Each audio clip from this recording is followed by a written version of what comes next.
12, 11:40, and then we'll review for the exam. So, anything that interferes with gas exchange is dangerous to us, okay? And so if we think about this for a moment, I like to divide the respiratory tract into upper and lower. So if we take the trachea, anything above that is going to be upper respiratory tract, below the trachea is going to be lower. Lungs are going to be lower, okay?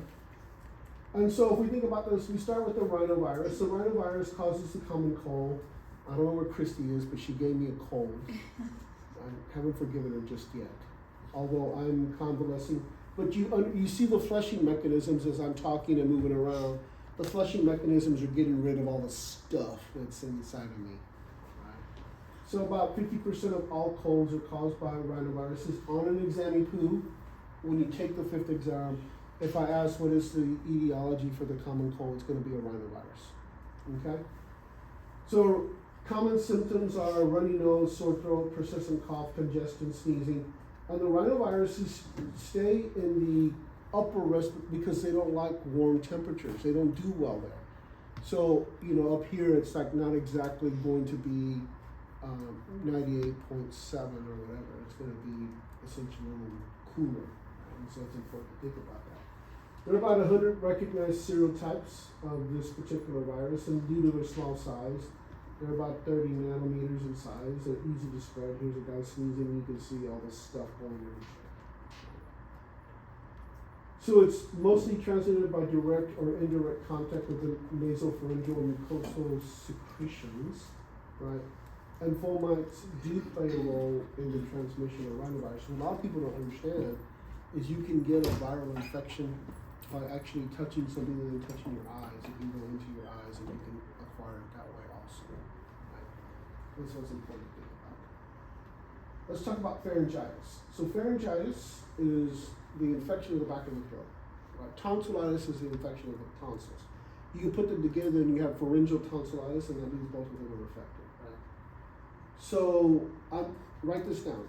The number one cause of pharyngitis or pharyngeal tonsillitis or tonsillitis are viruses. Right? Number one cause. But if we just look at bacteria, the number one cause of bacterial pharyngitis, tonsillitis, or pharyngeal tonsillitis is group-based strep, Streptococcus pyogenes. Right? It's a major pathogen. This is a young kiddo. Those are his glands, and you can see they're quite swollen, and that's because he's a carrier for group-based strep. Maybe not even showing any kind of fever, right? Just a carrier. His body is acclimated to the organism there, and it's not really causing it. Other than his glands look really big, but when he eats or swallows, it doesn't really affect him. This is an active case of strep throat. You can see the glands are quite swollen, and you can see these pus pockets or these pus craters in the back of the throat. Right? Classic group-based strep. Okay? So if you think about this for a moment, transmission is usually direct contact, right, between two different people. People getting real close to each other and telling secrets, or maybe get a little kissy poo here and there. And so then you can see all these cocci and chains. And what are these white blood cells called? What are the white blood cells called? Neutrophils. They show up in bacterial plasma. We should know that for exam poo number 4 on Thursday. Right? But here's a whole bunch of symptomology. I think the ones that you need to know for me are just, swollen glands, pus craters, and fever, right? But there is easy way to diagnose. You can put it on a blood plate, put an A-disc on it. If it comes back as beta hemolytic, sensitive to the A-disc, you've got group-based strep. Easy to treat. Penicillin knocks it out. As a matter of fact, it's so easy to treat that if you have group-based strep, you have a strep throat infection, once you start to take amoxicillin or almedin, after 24 hours, you're no longer contagious. You can go back to work or go back to school or whatever. There is a rapid test for it also. You can do that also. It just costs more money, but you know immediately what it is. okay? So there are some different sequelae that will actually show up with group A strep. So I'm gonna erase the vaccine, and we're going to talk about the sequelae. What does sequelae mean? What does sequelae mean? The sequence of events. One that comes after, right? So the first sequelae can be, and we've already talked about this, scarlet fever, right, which is an intoxication.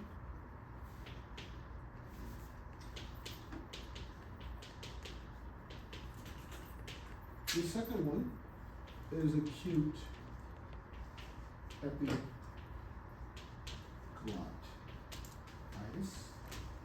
which is a true infection. And the third and the fourth are rheumatic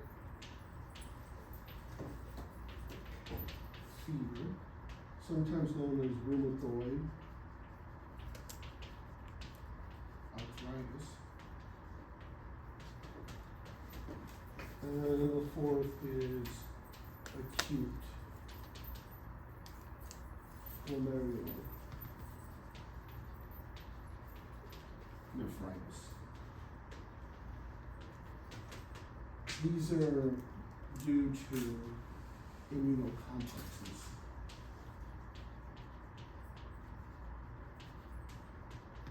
In other words, it's IgG mediated. Okay? So you need to know the sequelae, right? And their mechanism. Now there's a bunch of stuff written here, but that's really all I need you to know for the exam, right? There are 4 different sequelae. One of them is an intoxication, scarlet fever, we already talked about. A second one is an infection. That's when the infection moves from the back of the throat to the epiglottis. Hey, what's the epiglottis? It's the covering of the windpipe. And so it opens up and you breathe. It closes when you swallow, drink, or eat. That way there's no aspiration. Aspirations are bad. Aspirations in the lungs are bad. Ever had an aspiration of a taco? It's terrible, right? And then you get them and then it gets all stuck and you hack it up and then it hits up in your sinuses and you blow your nose and there's the beans and the eggs and it's just crazy, right? Aspirations can be really, really bad, especially with elderly individuals. It leads to all kinds of problems. And the other 2 are immunocomplexes. They're IgG mediated. Rheumatic fever tends to affect the heart.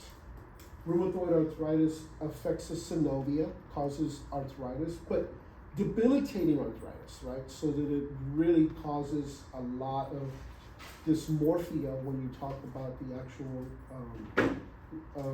joints, right? And then acute glomerulonephritis is now the glomeruli of the kidneys are being attacked by IgG. Okay? Questions? So all this stuff talks about that. And then we're going to stop there for today. We'll take it up with otitis media because I want to review for the exam. Okay? Okay. So I wrote the exam this weekend.